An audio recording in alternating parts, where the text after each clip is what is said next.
I slowly opened my eyes. My head was swimming and a dull pain surrounded my throat. I was thirsty. That was the first thing I noticed. I licked my dry lips as my surroundings faded into focus. My body ached, and I realized it was because I was tightly bound to a metal chair in the middle of an empty room. The barren concrete walls were stained and dirty. The floor beneath my bare feet was cold and slightly wet. A single bulb lit the room, dangling from the ceiling by a string. It cast moving shadows, and I blinked back darkness. An open door stood before me, but I couldn't see anything but the wall of a hallway. I tried to clear my head, tried to remember how I got here. I squeezed my eyes shut and forced myself not to panic. I slowed my breathing and focused my thoughts, desperately trying to summon some recollection of why I was here. I couldn't remember anything. I opened my eyes and exhaled, my parched throat throbbing. I could hear sound echoing off the hallway walls outside the door. Screaming, clanging, howling. All very distant, but that did nothing to help calm my nerves. "Hello?" I cried, the word tearing at my vocal cords. I felt my chest hitch in pain, but I cleared my throat and yelled again. "Is anyone there? Hello?" The dark hallway remained silent, except for the constant echoes. I shut my mouth and tried to wriggle free of my bindings, but the rope was knotted impossibly tight. I fought back against my imagination as it flooded my mind with horrific scenarios of what awaited me. If I could only remember. Suddenly, footsteps erupted from outside the door, a rapid patter of small feet. My hopes rose and I trained my attention on the door, praying it was help. A young boy ran into the room, dressed in a red onesie, complete with padded feet. Stretched over his face was a plastic devil mask. The eye holes revealed massive blue eyes that greeted me curiously. Taken back, I opened my mouth to speak, but that's when I noticed something was off. His eyes were huge, impossibly round and bulging from their sockets. It sent a shiver of unease down my spine, but I shook it off. This child might be able to free me. "Hey," I hissed, urgently. "Hey, kid, can you get me out of here?" The boy took a step closer, cocking his head, but remaining silent. I rattled my bound arms against the chair. "Cut me free, please. I shouldn't be here. This is some kind of mistake." The boy eyed me behind his strange mask and stopped directly in front of me. He leaned in close and whispered, his voice like wet silk. "You did a bad thing." Confused, I shook my head. No, this is a mistake. I didn't do anything." The boy's enormous blue eyes suddenly filled with sadness. "Oh, you did a really, really bad thing." I shook my head again, violently. "No, I'm sorry. I don't remember. Just please, get me out of this chair." Suddenly, before either of us could speak again, a man came charging into the room. He was overweight and dressed in overalls, his grizzled face twisted in seething anger. He was holding a sawed-off shotgun in his arms. "I didn't do anything," I cried as he advanced on us, my voice cracking. "I'm not supposed to be here." The big man ignored me and instead grabbed the kid and shoved him hard against the wall. The boy grunted as his back struck the concrete, and his eyes rose to meet the grizzled man's. Wordlessly, the man raised his shotgun, placed it against the boy's forehead, and blew his head off. Chunks of gore splattered the wall as shock slugged me in the stomach like an iron fist. My ears rang and time seemed to slow as I watched in horror, as the headless body crumpled to the ground. My breath rushed back into my lungs and time seemed to readjust. "Jesus fucking Christ," I screamed, straining against the ropes, my eyes bulging in horrific shock. "What the fuck?" The man ignored my screams as he bent down and picked up the boy. He slung the ruined corpse over his shoulder and walked out the doorway. Suddenly, the hallway erupted with malicious laughter, a chorus of voices all howling in glee.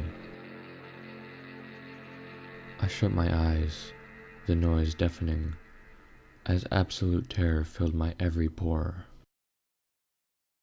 After a few moments, the laughter faded and I cautiously opened my eyes, unable to believe what I had just witnessed. "Hello."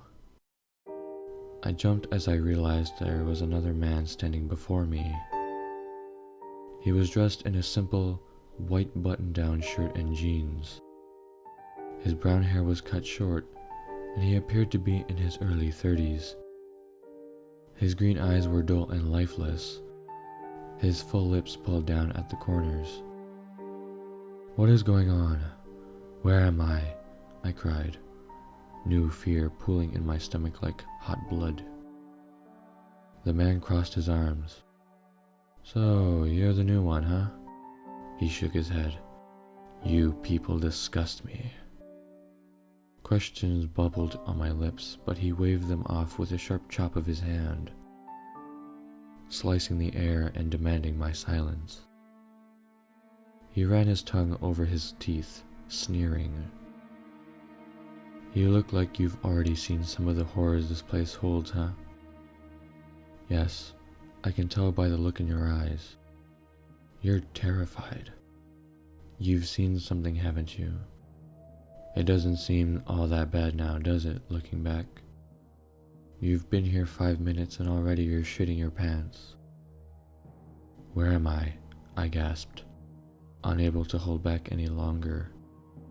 "What do you people want?" The man crossed his arms behind his back. "I bet you want to get out of here, don't you? I bet you'd like to go back to your home, your family, everything." "Please," I interrupted. "Whatever I did to you, I'm sorry, I really am. But I don't remember." The man rolled his eyes. "You didn't do anything to me. You did it to yourself. You really don't remember anything?" I shook my head and felt tears brimming in my eyes. Liquid fear. The man looked at me with contempt. "You waited until your wife left for work, and then you went out to the woodshed and hung yourself. You're dead." The recent memory rose in my mind like a monster from a bog. My eyes went wide. As much as I wanted to deny it, he was right. I had killed myself. The incident tore through my brain like a bullet train and left me reeling. "I'm Danny, by the way," the man said, ignoring the shocked look on my face. "And I'm number 2 here. I run the orientation process. I want to make this quick because I'm tired of repeating this fucking thing to you pathetic suicidals. You get one question before I begin.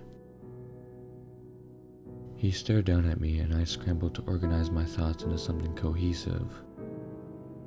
This was all horrifying. Why had I killed myself? I fought against the fog and panic, and the mists of confusion slowly began to lift. I had just lost my job. Yes, that was the start. I squeezed my eyes shut and forced more of the memory to emerge.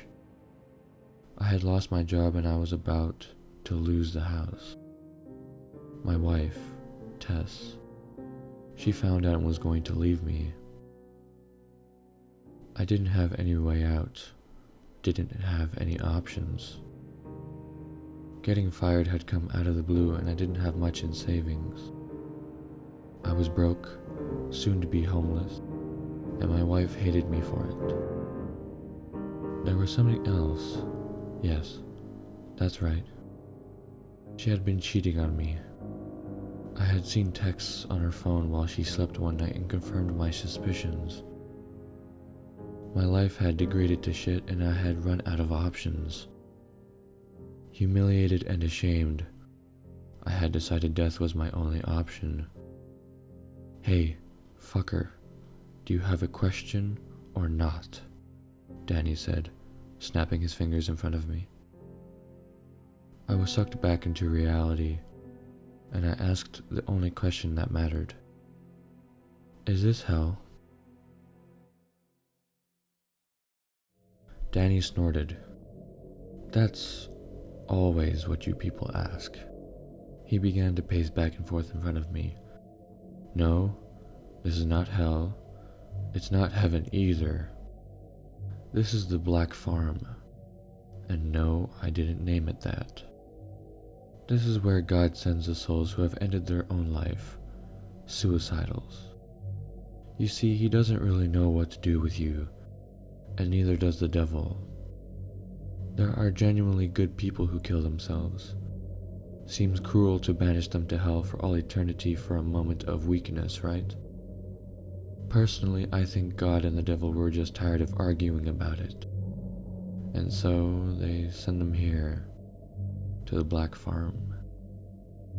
Did God create this place? I asked, growing more and more confused. Danny spit on the floor, chuckling. Sure, at some point. But he lost control of it when he put the pig in charge. What's the pig? I asked. Unsure I wanted to know the answer. Danny held up a hand, annoyed. Can I fucking finish? God created this place eons ago, put the pig in charge, and then forgot about it for a while. Well, when his back was turned, the pig decided to use his new powers to try and create his own little world. This mess you see around you is the fractured remains of that experiment. The Black Farm used to be a lot nicer, but the pig wanted things to be different. He wanted to create his own vision. These people you see, these monsters, they are the pig's attempts at creating functioning life. Instead of mirroring God's earth, these mutated, horrible creations are full of sin and hatred. They run rampant here, unabashed. This place is chaos. The Black Farm is a circus of freaks and monsters, and it's your eternity. Fear boiled in my gut like thick oil. No, this couldn't be my end. I didn't believe in stuff like this. This wasn't real. I would wake up soon and realize I was just having a nightmare. That had to be it. Danny stood before me and slightly slapped my face. Hey, don't go into hysterics on me. I haven't finished yet. I raised my teary eyes to meet his. Danny smiled. You can always feed the pig. My breath pushed from my lungs like burning steam. What does that mean? Danny spread his hands, still smiling.